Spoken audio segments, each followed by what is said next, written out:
Good afternoon, everyone. And we're so excited that we are doing our Connecting Communities Through Story session with you all again. My name is April, and I am joining you from the unceded and traditional territories of the Hunkaminam speaking people. And we're grateful that we get to teach and learn and play here all the time. Lovely. And I'm Lauren McLean. I'm coming from the unceded and traditional territories of the Coquitlam First Peoples, living up on the mountains in Port Moody, British Columbia. So thank you everyone for joining us today. Our goals, as every month, we're sort of in this space to share and learn and grow together. It's really been quite an interesting journey to connect with people from across Canada, sharing experiences. My learning is so much deeper because of our amazing guest speakers and being able to have this space for meaningful dialogue. So we really appreciate everyone being here. And when we first started, we thought about the spiral of inquiry as a framework that guided mine and Lauren's thinking about how do we create a community of learners, of practice, where we can continue to help each other grow. But what I'm noticing as I'm hearing stories over the months is that we are all engaging in the spiral of inquiry, whether we are doing it explicitly or just kind of through the natural way that we are being, natural way that we are teaching. And so when I think about the theme of biodiversity this month, it really lends itself to the spiral when we think about scanning our environment, with our students. What is it that they need to know? What is it that's happening outside that might inform our teaching from day to day, minute by minute, or moment to moment? And then we might come across a plant that we need to do more learning about. And then we do some checking and realize, hey, maybe our goal at the beginning doesn't really align, and we need to do some shifting and rethinking. And Mhm. that kind of speaks to the dynamic process of nature and the interconnectedness and those interrelationships that really are natural to our spaces. And so we're really excited today to have our friends share some stories. Yes, and I mean, sort of digging a bit deeper into why we chose biodiversity for this month's theme.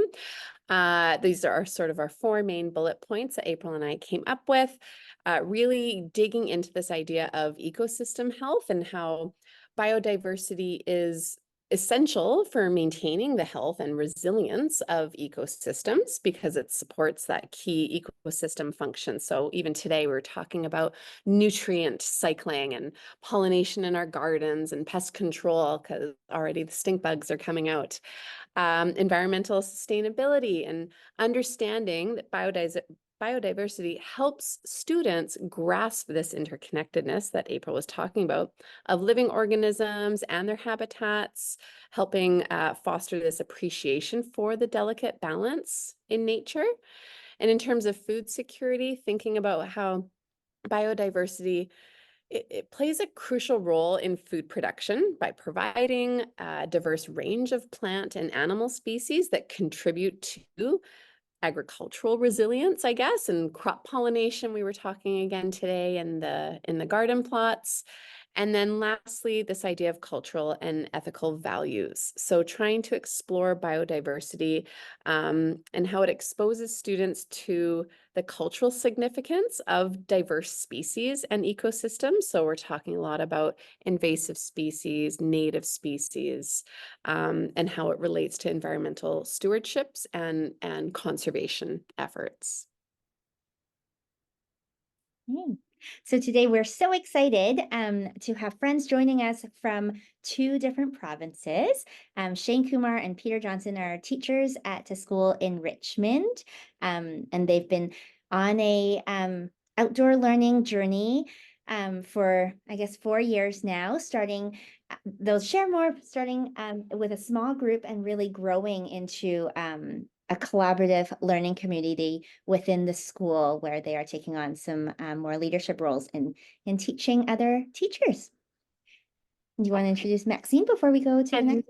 And then after we hear from those amazing intermediate teachers, we have Maxine Panchak from Saskatchewan. And we were just joking before we started how she's now starting to notice the spring. So it's no longer -40. We're so happy for you. You're coming into the warm season.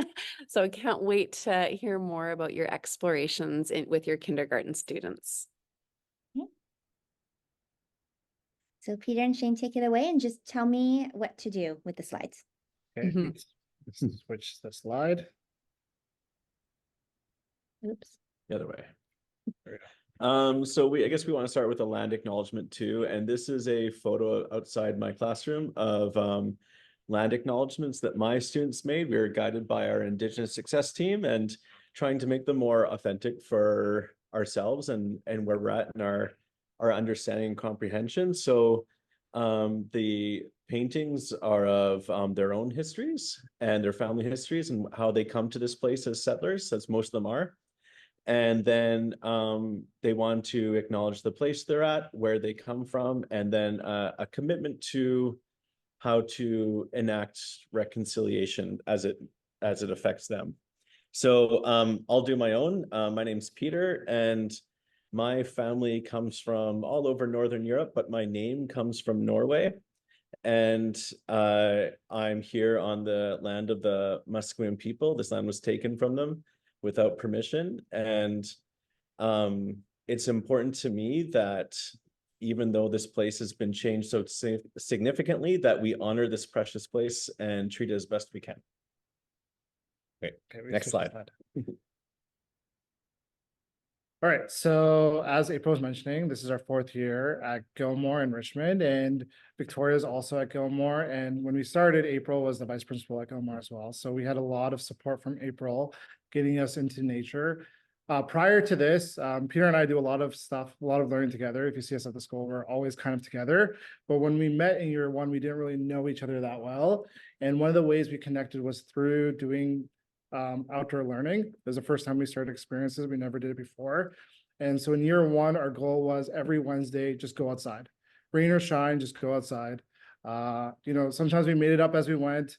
We didn't put any pressure on ourselves, but we went outside every Wednesday. And that, to that point, like reflecting back to now, we've grown so much in that learning. And with that, we began applying for grants, building outdoor carts to support us, and creating these new spaces.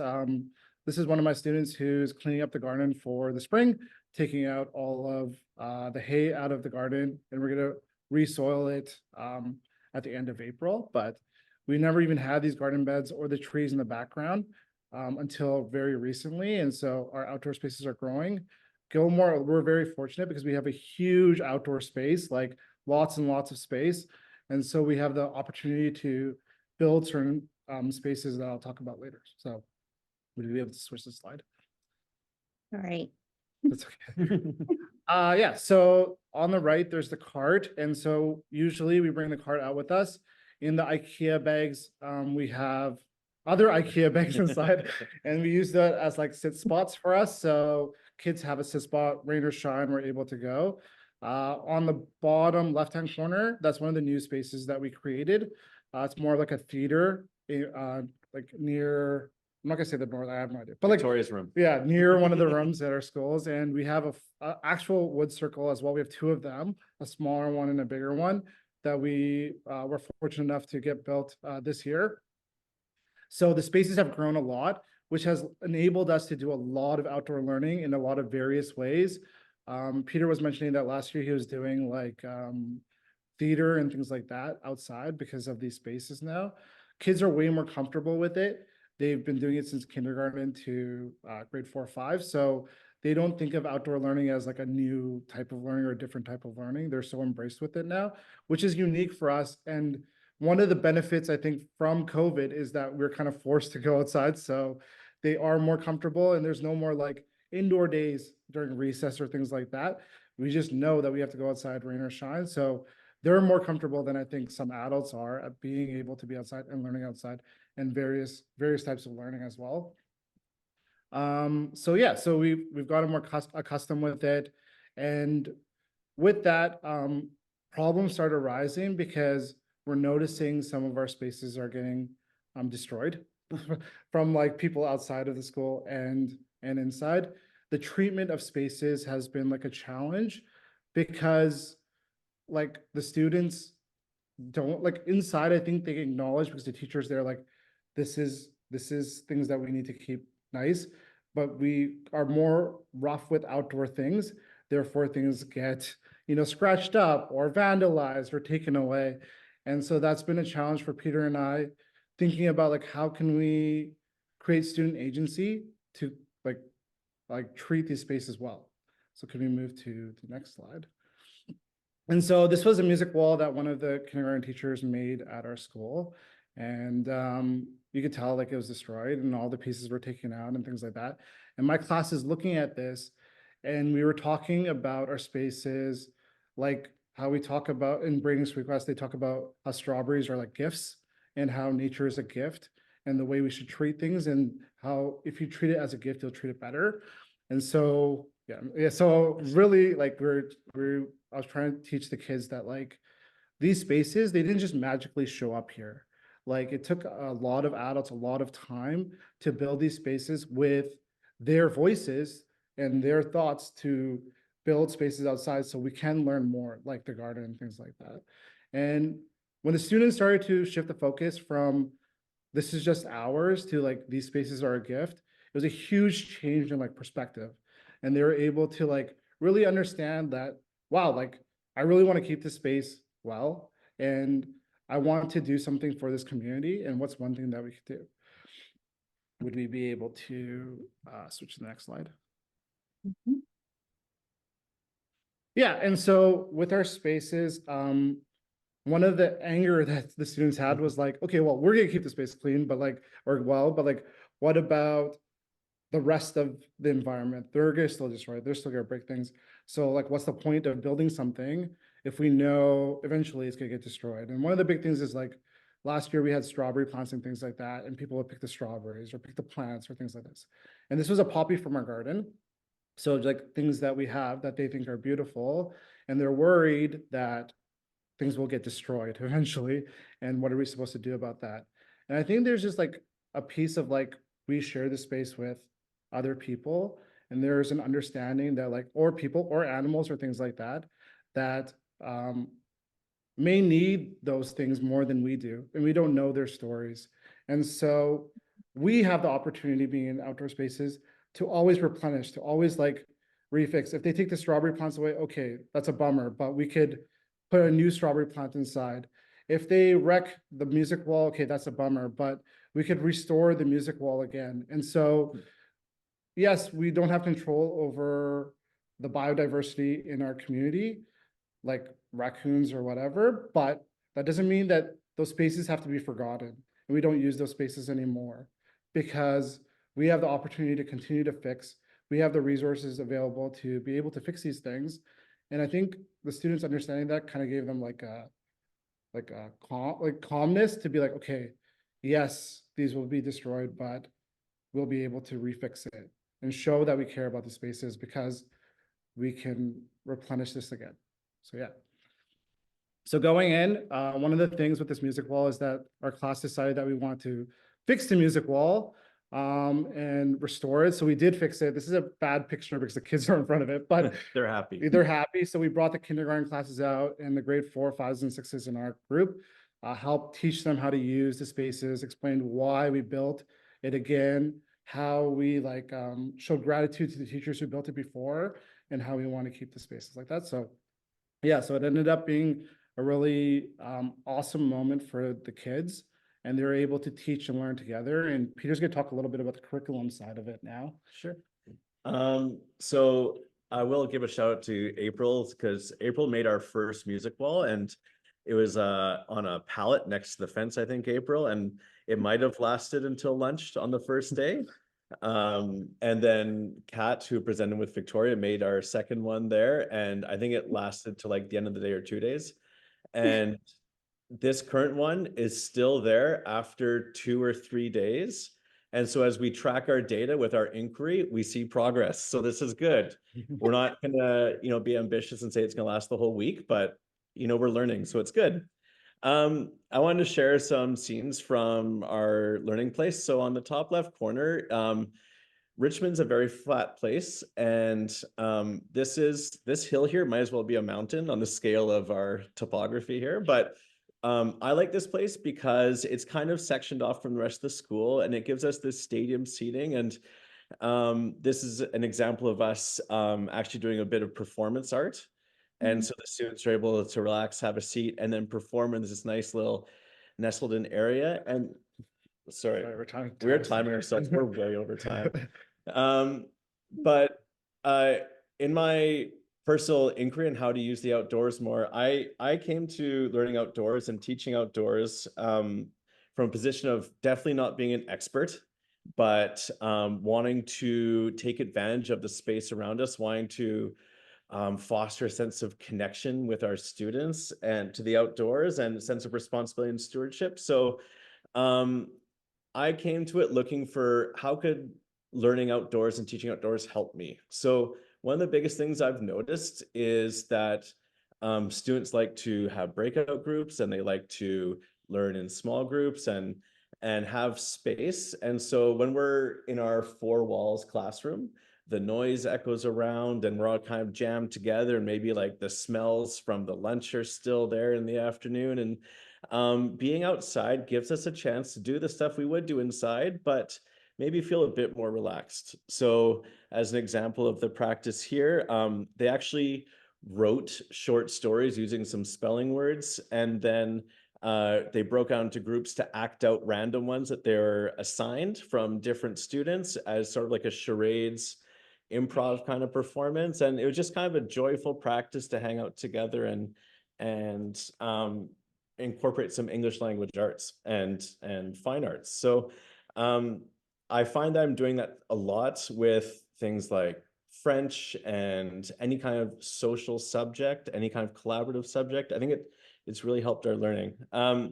The bottom left one is a place nearby. It's bordering the Pacific Ocean, and we tend to go there for some prolonged nature walks. And why I took this picture was I've got grade 5s and 6s, and they're kind of, just tell me the answer, or what are we doing now and all that. But when we go to a place like this, they are investigating and they're moving around and they're dynamic, and they're okay with leaving with questions. So things like they might wonder what something is, and I don't have an answer for them because I'm not a magician, but they're okay with that, and maybe they want to investigate it or bring back a question with them. So that those times out there where they're very curious, I think it makes us all happy, and it's been really great for all of us in our journeys and becoming lifelong learners.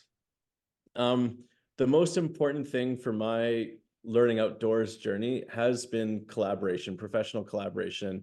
Here's a picture of us with Kat's class, and we got some loose parts, some big loose parts, and we had some tasks assigned, some stations, and they could be working the garden, they could be making something or solving a challenge. And it was nice to let the outdoor space guide them and let them regulate outside and achieve something. So this photo kind of represents all the different ways that my coworkers and co-inquirers have guided me. Like, it's learning outdoors and fostering learning outside in our different spaces has sometimes been tough. Like, sometimes parents and families are wondering about it, or our coworkers are wondering about and questioning things. And it's been really great to have people who I can lean on, I can bounce ideas off of. Like, I have a million ideas all at once, and if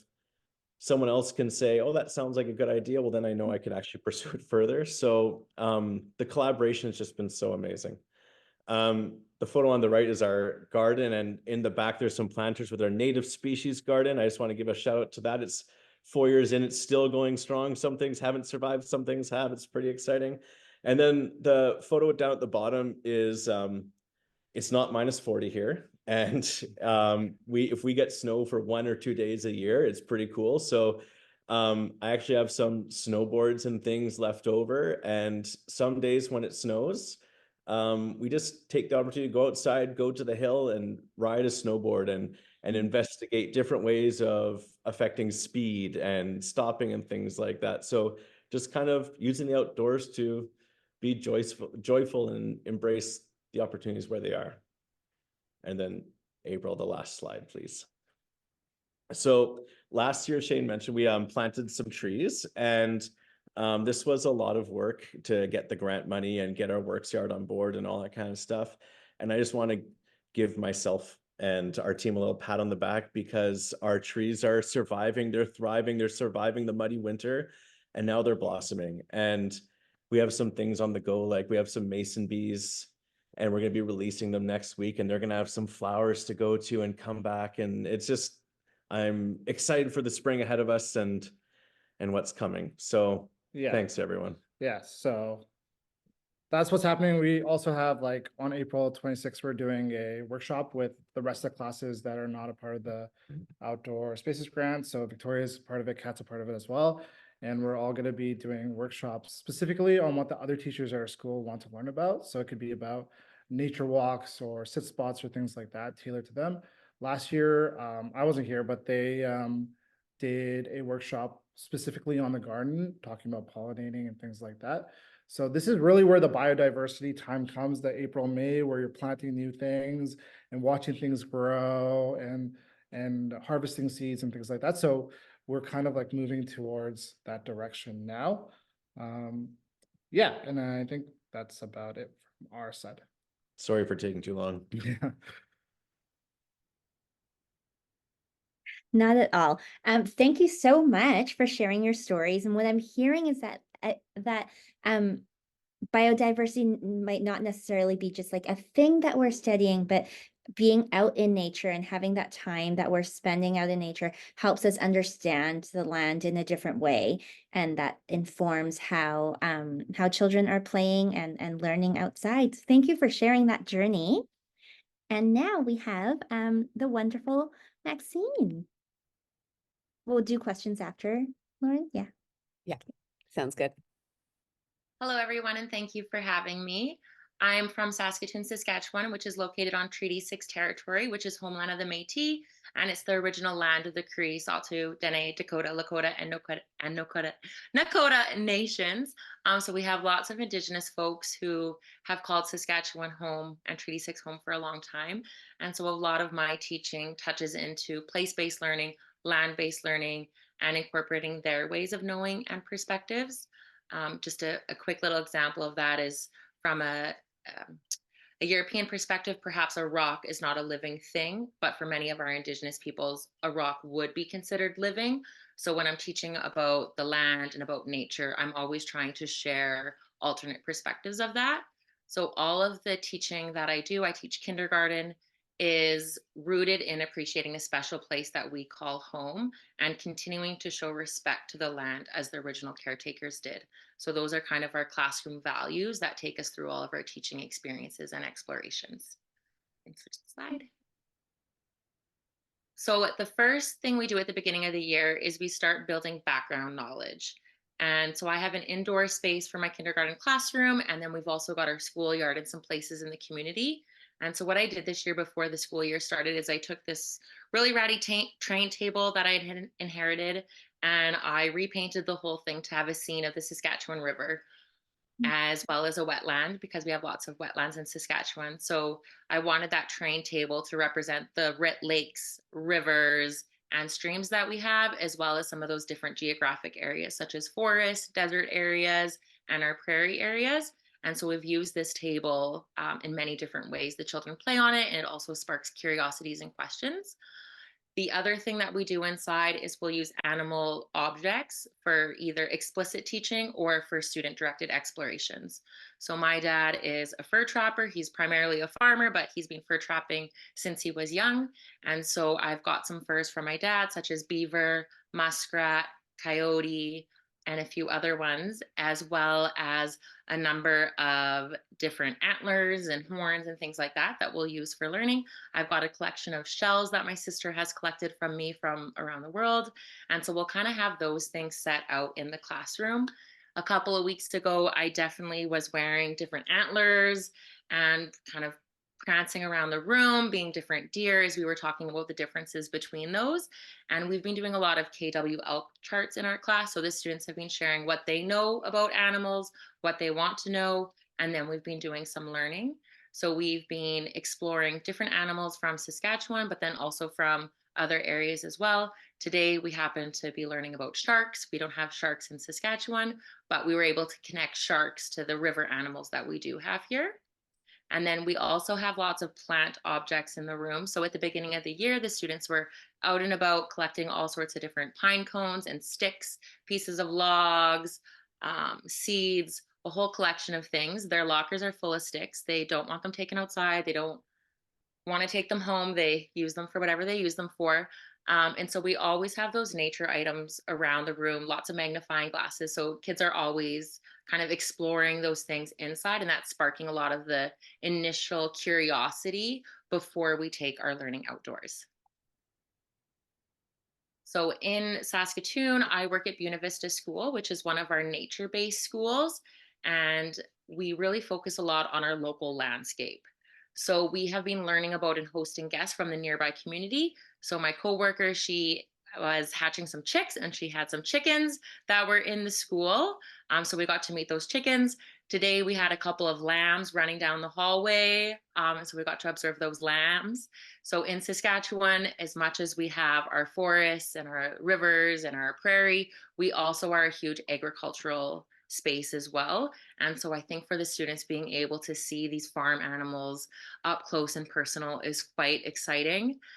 So that's kind of fun to learn about those animals. And then we're so fortunate that in our school, we have a lot of different maple bugs and ants and lots of little critters that are living inside, lots of spiders. And so we never kill them. We just appreciate them and observe them. And then we also have folks from the community come by to share their teachings as well. Always love the students to be able to touch and to feel, to have that hands-on stuff, to be able to compare and contrast between two different things. So the little guy in the middle, he has a whitetail antler as well as a mule deer antler. And so we talked about how those are made out of bone versus a horn, which is made out of keratin. We talked about how the antlers are shed in the fall, how they would look different between a moose and caribou. So we're connecting our space in Saskatchewan around Saskatoon to kind of further areas as we go out. So we'll connect with Northern Canada, we'll connect a little bit with the West Coast and the East Coast, and then we'll also connect with nature and environment from around the world as well, but always rooting things in our local space.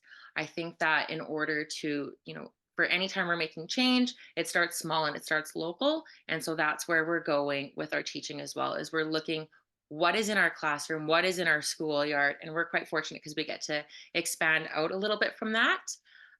The students love to be outside, so they love to always be collecting and finding things. They'll always be showing me something. We have some bur oak trees on our schoolyard, which is my favorite tree because I think the leaves are really cool. And the kids had found some of those seeds, finding ladybugs, loving to show those things. Now I have some binoculars I just got, so we'll be able to check out some of the different birds that come by. We have a big flock of crows and pigeons who are often around our schoolyard.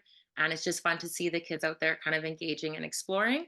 Our school has moved to a nature focus for the whole school. And so we've had some renovations that have happened in the schoolyard. And so the picture of the kids collecting, I think that's some hascap bushes that are there. There's supposed to be some other edible plants that were planted. So we're kind of just starting to renovate our schoolyard to have more growing spaces. My principal is probably super stoked to have me around because I love gardening, and I've slowly just kind of been getting some permission to do almost a little bit whatever I would like to do, which is great. So I've got lots of plants inside the school. I've got plans for plants outside the school as well. And like the other guys had said, there's some of the treatment of those outdoor areas with the students learning and playing out there, they have been destroyed. So our outdoor classroom right now is a mud pit. And so we're trying to think about ways that we can kind of repair that landscape that we have damaged from us using it.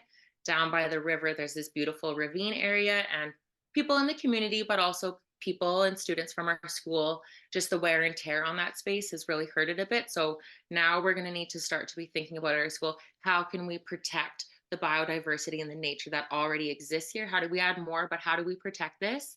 And yesterday we had asked the kids, don't go where kind of that shrubby juniper-y bush is, because it's in pretty rough shape. And today no students went kind of climbing in there. So with our learning that we've done so far this year, they're already connecting and feeling a connection to nature and the land. And so they are able to show respect for those spaces, which is great.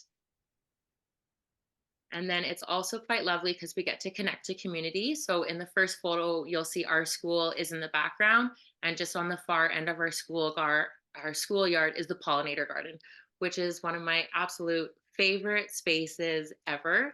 It's created and maintained by the community. It's a native plant garden, so they have lots of different flowers and pollinator plants that are attracting bugs and insects. And they've got stumps that are set up. They're currently expanding the space. And we're so lucky as a school because they've invited us to come out and to use that space whenever and however we would like. Earlier in the fall, I had some students kind of stomping on some of the grass that was there. And one of the volunteers had let me know, it's totally fine. We actually planted this grass because it's a prairie grass. It's a bit more sturdy. Don't worry about it. And so now we're going to be thinking about how can we give back to this pollinator garden space, because they've given so much to us. And so they're going to be hosting a big pollinator celebration, both at the garden and in our schoolyard. And I get to be a part of that. And it's just great for us to be able to go out there to snack, share stories, and to be able to explore and reflect on how that space has changed throughout the seasons. So we got to see it in the fall, we got to see it in the winter, and now we don't have tree blossoms yet, but we're going to be able to start seeing those plants start to grow for this spring. And then I didn't finish the slide, I guess. Oh, I'm but sorry. no, we'll go to that one. I've got text there, but not all the way finished. Next Okay. slide. Okay. Oops. So we're also quite lucky because we get to explore our nearby neighborhood. So we have a number of parks that are located in walking distance to our school. And so in those parks, we'll do lots of discussions and sharing. We'll do lots of exploring and reflecting. We have our wagon that we'll take out. I almost need like a little wagon for behind my wagon, because now I have so many materials that we're taking out for us. But in the first picture, you'll see that we were walking to a new park with our new snow shovels. And the students ended up actually shoveling a bunch of people's walks for them, which I thought was quite adorable. And then in the next picture, you'll see that we're actually down by the South Saskatchewan River. And so we went down there in the winter to learn about the river, obviously focusing on safety first. So talking about how the river can be a dangerous place. The South Saskatchewan River has a lot of sandbars and a lot of currents. I never thought as a teacher I would be taking kids to the river, but here I am with kindergartners. They're 4 and 5. Everything worked out well. And so when we go down to the river, we're able to kind of discuss those plants and animals that make that space a home. And it's really nice for the students to be able to see a cityscape versus the river versus some of the parks that we get to go to. Just 1.5 blocks from our school, we have Buena Vista Park, which has these big giant trees. There's lots of different learning spaces. And so we're able to run, learn, play. We take our magnifying glasses, we look for animals, we share stories. We go out there in all the different seasons as well as others from our school. And so being able to do that place-based learning off of the schoolyard is amazing, because they have different plants, different animals, different insects than we would find at our schoolyard. And so it's fun for us to be able to compare and contrast the differences between things. And then I am a big gardener. My classroom garden this year is kind of sad, but it's coming. It's coming.